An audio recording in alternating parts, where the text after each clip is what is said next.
예수 그리스도로부터 오는 은혜와 평강이 이 자리에 계신 여러분과 함께 하시길 주님의 이름으로 축원합니다. 오늘 함께 나눌 복음서 말씀은 가라지 비유로 불리는 마태복음 13장 24절 이하의 말씀입니다. 마태복음 13장에는 천국 비유로 알려진 7개의 비유가 연달아 나오는데, 지난주에 우리는 씨 뿌리는 비유라고 하는 첫 번째 비유를 함께 묵상을 했습니다. 오늘은 두 번째 천국 비유 이야기입니다. 첫 절에서 마태복음 13장 24절에서 주님께서는 천국은 좋은 씨를 제 밭에 뿌린 사람과 같다라고 하는 말씀으로 이 비유를 시작하십니다. 씨를 뿌렸는데 나달이 생길 즈음 가라지가 보이기 시작하죠. 그래서 종들이 주인에게 달려와서 아니, 좋은 씨를 뿌렸는데 이게 웬 말입니까? 가라지가 보입니까? 라고 이야기를 합니다. 그러면서 가서 뽑아야 되지 않겠냐고 또 주인에게 말씀을 하죠. 그런데 주인의 대답은 참 의외예요. 뽑으라고 하지 않고 가만두라 라고 말씀을 합니다. 그러면서 하시는 말씀이 추수 때가 되면 추수꾼들이 와서 가라지를 먼저 딱 묶어서 불에 던지고 알곡은 곳간에 넣게 될 것이다 라고 말씀을 합니다. 이 비유는 첫 번째 비유는 씨 뿌린 비유와 상당히 비슷합니다만, 잘 읽어보면 굉장히 일반적이지 않은 이야기들이 이 안에 곳곳에 숨겨 있습니다. 주님께서는 천국은 좋은 씨를 제 밭에 뿌리는 사람이라고 시작하는데, 이 사람이 누구인지 27절 말씀을 보면 우리가 알 수 있게 되죠. 이 사람은 사실은 그냥 농부가 아니에요. 자기 땅도 있고 또 종들도 데리고 있는 부자 주인입니다. 이상한 점은 예수님 당시에 이런 부자가 밭에다가 씨 뿌리는 경우가 없다고 하는 게 참 이상해요. 농사일을 할 적에 땅을 만지고 그리고 땀을 흘리는 사람, 그 사람들은 천한 사람이 할 일이지 이 부자가 할 일은 아니었습니다. 부자면은 그냥 종들한테 시키면 그만이죠. 근데 예수님께서는 이 비유를 시작하면서 첫 구절에 이 부자가 자기 땅에 좋은 씨를 뿌렸다라고 하면서 이게 천국 비유라고 말씀을 하십니다. 아마 이 말씀을 듣던 청중 대부분은 이게 도대체 무슨 말인가, 이게 우리 상식에 맞지 않잖아 라고 그렇게 생각하고 이 이야기를 처음부터 그렇게 들었을 것 같습니다. 그런데 비정상적인 건 이것뿐만이 아니에요. 밀이 자라서 나달이 성글성글 맺기 시작하자 여태껏 보이지 않는 가라지가 자라는 게 보입니다. 여기 있는 이 가라지라고 하는 것은 그냥 단순한 쭉정이가 아닙니다. 이스라엘 이 땅에서는 먹으면 배탈 나고 구토가 나는 독보리 종류를 바로 이 가라지라고 이야기를 하는데요. 밀과 비슷하게 생겨서 처음에는 자랄 적에는 잘 구분이 안 갑니다. 종들이 밭을 관리하다가 이걸 발견하게 됐어요. 그리고는 곧장 주인에게 가라지가 있습니다라고 보고를 합니다. 그리고 뽑자고 하죠. 지금 이 종들이 주인에게 이야기한 이 내용은 사실 굉장히 정상적인 농사법입니다. 그런데 29절에서 주인이 뭐라고 하냐면 그만두어라, 가만두어라 라고 합니다. 그러면서 가라지를 뽑다가 정상적인 알곡까지도 다 뽑힐 수 있으니 그냥 참자라고 말합니다. 주인의 이 설명을 들어보면 그럴 수도 있겠다 싶어요. 그런데 참 이해가 안 가는 건 28절에서 주인이 하는 말씀이에요. 주인은 이 가라지가 생긴 원인을 다 알고 있었다는 거예요. 뭐라고 이야기를 하냐면 심지어 누가 이 씨를 뿌렸는지조차도 알고 있습니다. 바로 원수가 뿌렸다라고 알고 있죠. 근데 주인은 그걸 다 알고도 아무런 대처도 하지 않고 그냥 가만히 있었다라고 하는 말이 됩니다. 더 이상한 건 여기 나와 있는 이 가라지라고 하는 이 독보리는 사실 원래 이 이스라엘 땅에서 원래 잡초처럼 아무 데서나 막 자라는, 흔하게 자라는 식물입니다. 농부들이 본다면 그냥 자연스러운 현상일 뿐이에요. 그런데 예수님은 이 비유 속에서 그 사실을 인정하지 않는 것 같습니다.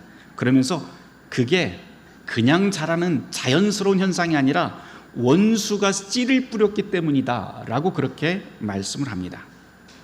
그렇게 원수가 뿌린 것, 그렇게 문제가 된다면 종들을 시켜서 뽑아내는 게 맞을 텐데 예수님은 추수 때까지 그냥 두라고 말씀을 해요. 이렇게 이상한 게 이 비유는 한둘이 아닙니다.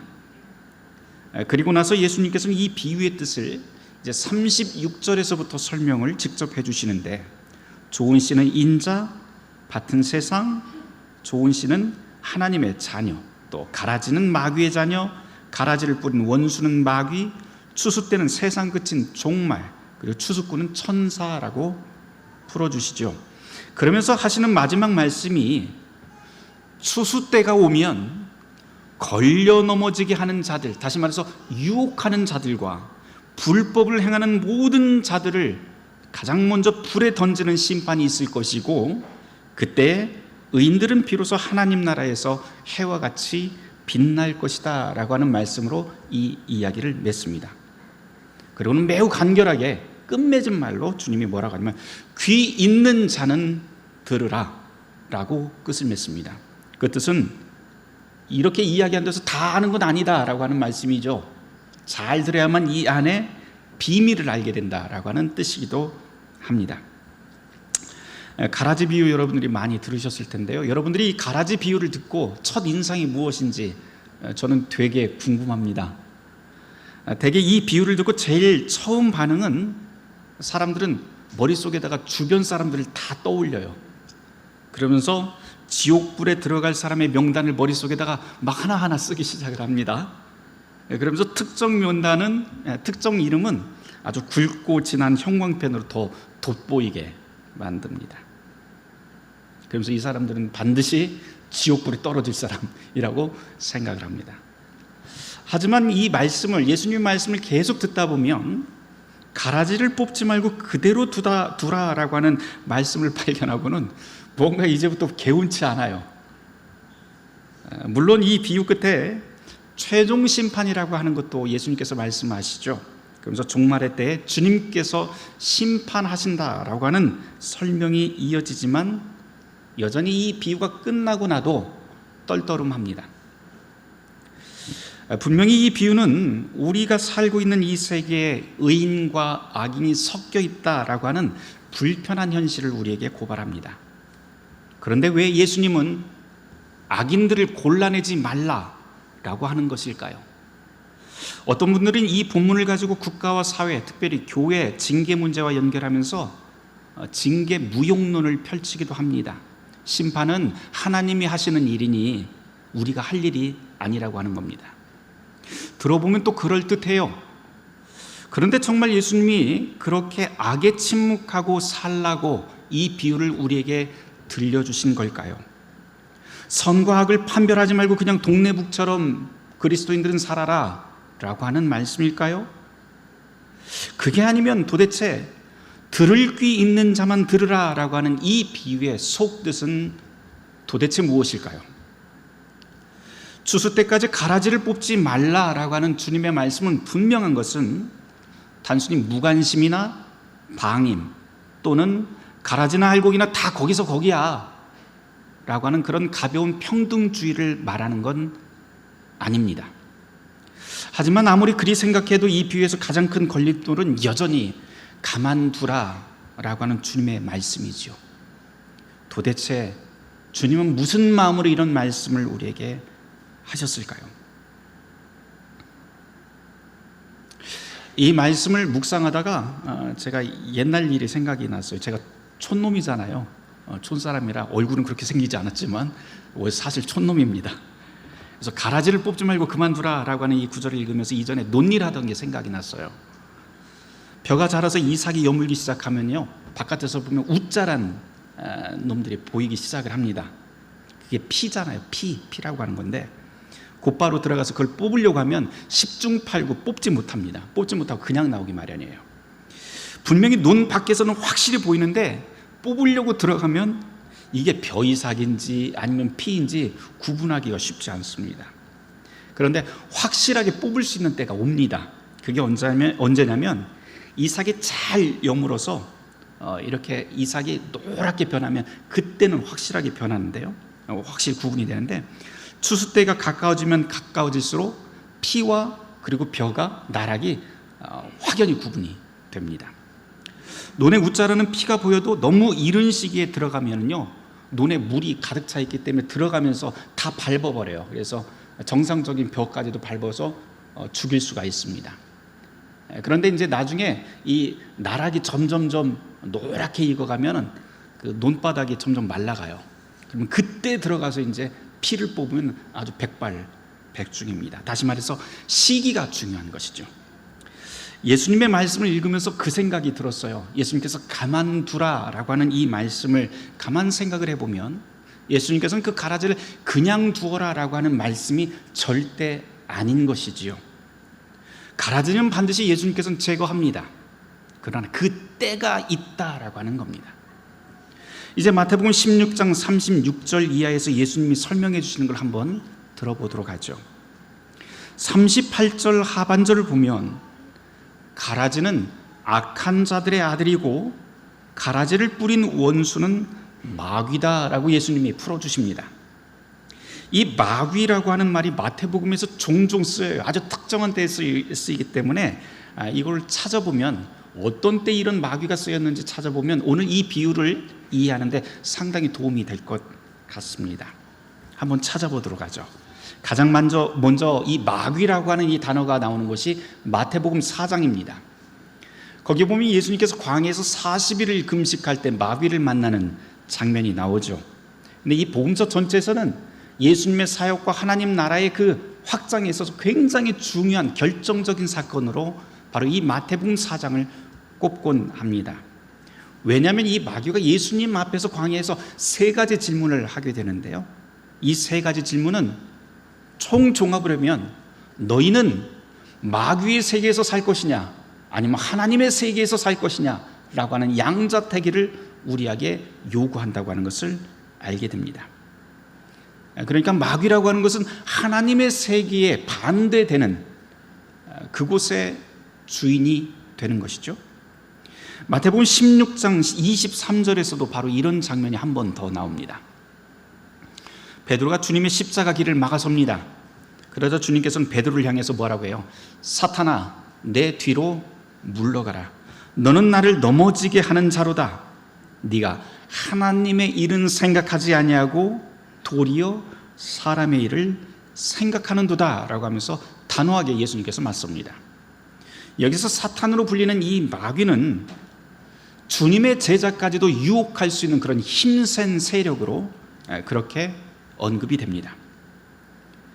마귀에 대한 마지막 언급이 나오는 것을 하나 더 찾아보도록 하죠.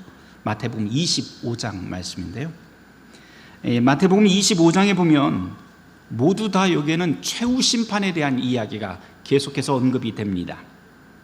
주님께서는 종말의 때에 일어날 일을 말씀하시면서 종말의 때에 양과 염소를 가르게 될 것이다 라고 설명을 합니다. 이게 이제 25장 41절 말씀에 나옵니다. 그런데 그 기준이 아주 특별해요. 예수님께서 양과 염소를 가르는 그 기준이 무엇이냐면 주님이 낯선 자, 나그네로 나타나게 될 것이고 그리고 헐벗고 줄이고 목마른 사람의 모습으로 나타날 텐데 그리고 옥에 갇혔을 텐데 너희가 어떻게 대할 것이냐라고 묻습니다. 그런다면 그에 따라서 양과 염소로 나눌 것이라고 말씀하죠. 그러고 보면 예수님께서는 원수, 마귀, 사탄이라고 하는 말을 꺼낼 때마다 그 맥락을 살펴보면 유혹에 저항하는 삶을 살아야 된다라고 하는 것을 항상 거듭해서 우리에게 가르치고 있습니다. 그런데 참 기가 막힌 것은 마태복음 25장 37절, 38절 말씀이에요. 한번 찾아보시길 바라요. 눈으로 여러분들이 한번 훑어보세요. 마태복음 25장 37, 38절 말씀. 거기에 보면 주님의 말씀에 의인들이 나타나서 대답을 하기 시작을 합니다. 우리가 어느 때 주님이 헐벗고 굶주리고 목마른 것을 보았습니까? 라고 반문을 의인들이 합니다. 근데 사실 여기 나오는 의인은 진짜 의인이 아니라 어떤 의인으로 밝혀지나요? 자칭 의인으로 밝혀집니다. 스스로 의인이라고 말하면서 착각하고 사는 사람들이 바로 이 사람들이죠. 근데 마태복음 전체를 보면은 그렇게 착각하고 사는 사람이 바로 악한 자의 자녀들이다라고 하는 것을 우리는 확인할 수가 있습니다. 마태복음 7장 21절에서 23절까지 말씀이 바로 그 근거가 됩니다. 이런 식으로 마태복음 곳곳에서 마귀가 어떤 정체인지, 그리고 악인이 어떤 사람인지 그 정체를 마태복음서 기자는 우리에게 밝히고 있어요. 이 악한 사람들의 특징이 이 산상설교에서 뚜렷하게 하나 나타나는데, 마태복음 5장 37절을 보면 이렇게 되어 있어요. 거기 보면 악한 사람은 예할 것에 예하고 아니오할 것에 아니오하지 않는다라고 이야기합니다. 그 입에 너무 많은 변명과 설명이 따라붙는다. 마음과 말이 달라서 그 마음엔 살인, 간음, 음행, 절도, 거짓, 중상모략에 가득한 사람이 악한 자들의 특징입니다. 근데 이런 사람들의 최후를 하늘이 이미 정해놓았고 그때는 반드시 도래한다 라고 하는 것이 이 마태복음 전체가 우리에게 말하고 있는 메시지입니다. 그때를 오늘 이 마태복음 13장 가라지 비유에서는 바로 추수의 때라고 그렇게 주님께서는 박아놓습니다. 그런데 문제는 이 악한 사람들이 다른 곳에 있는 것이 아니라 바로 우리 자신의 문제라고 하는데 있습니다. 우리는 늘 이 비유를 읽으면서 묵상하면서 곡식과 가라지가 따로따로 분리가 되어 있다고 생각합니다. 오늘 비유에 나와 있는 이 종들도 그렇게 생각을 하지요. 그런데 주인은 뭐라고 하냐면 추수 때까지 가만두라라고 합니다. 왜 그렇게 기다리라고 했을까요? 혹시 우리의 판단이 틀릴 수 있어서일까요? 아니면 너무 성급한 판단이라서? 아니면 우리는 판단할 자격과 위치에 있지 않아서? 그것도 아니면 악인을 분별해내라 라고 하는 말씀 앞에서 주님께서 가만두어라 라고 하는 이유는 무엇일까요? 혹시 가라지 같은 우리를, 가라지 같은 우리가 회개하고 돌아설 은혜의 시간을 주기 위해서는 아닐까요? 나 자신이 알곡을 맺을 곡식인지 독을 품고 있는 가라지인지 깊이 성찰할 기회를 하나님께서 한 번 더 주는 것은 아닐까요? 성령께서는 이 비유를 듣는 모든 사람들에게 각자 전혀 다른 결론을 들려주실 것입니다.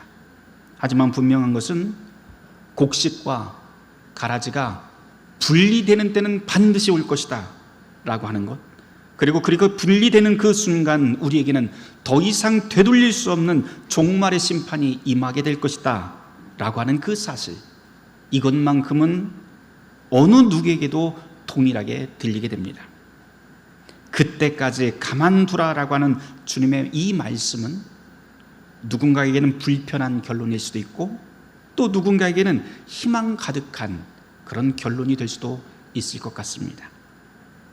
여러분들은 이 가라지 비유를 들으면서 어떤 결론을 얻으셨나요? 한 가지만 말씀드리고 마칠까 합니다.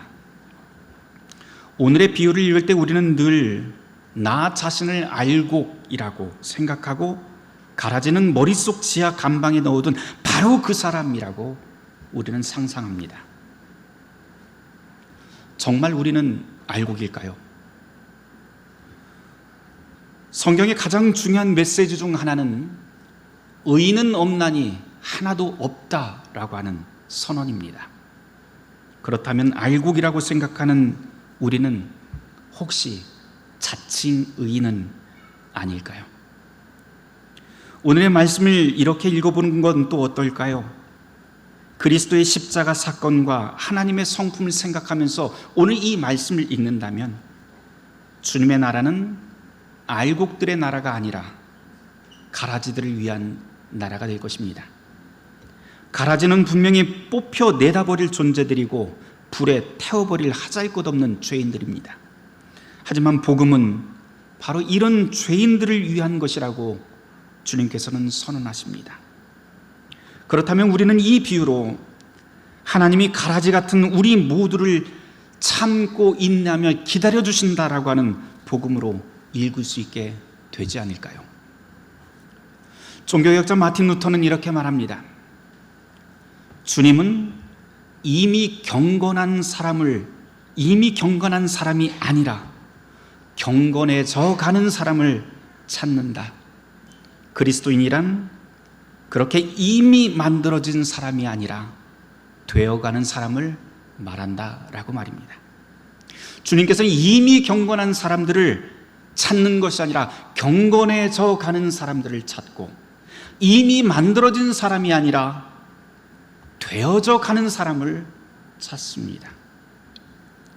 사랑하는 성도 여러분, 힘을 냅시다. 우리가 지금 알곡이든 가라지든 그것은 지금 그리 중요하지 않습니다. 분명한 것은 우리가 믿고 의지하는 하나님은 우리가 당신의 알곡으로 성장하게 기쁜 마음으로 기다리시는 분, 그러나 반드시 악을 심판하고 의인을 선대하시는 분이라고 하는 것을 우리 말씀을 통해서 우리는 확인하게 됩니다. 바라기는 좋은 씨앗을 뿌리는 주님께서 저와 여러분을 은혜 가운데 지켜주시며 주의 나라가 임하시는 그 순간까지 선하고 튼실한 열매를 맺게 하시길 주님의 이름으로 축원합니다.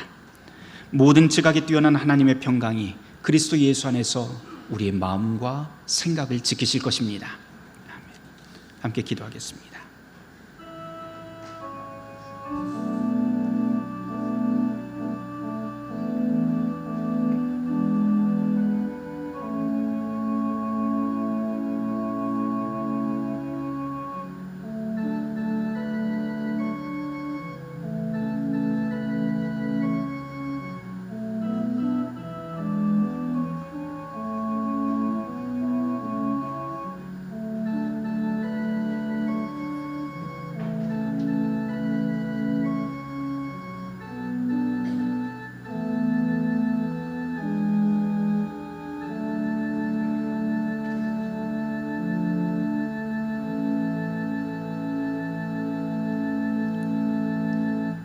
사랑의 주님, 주님께서는 때가 차기까지 우리를 참고 기다려 주십니다.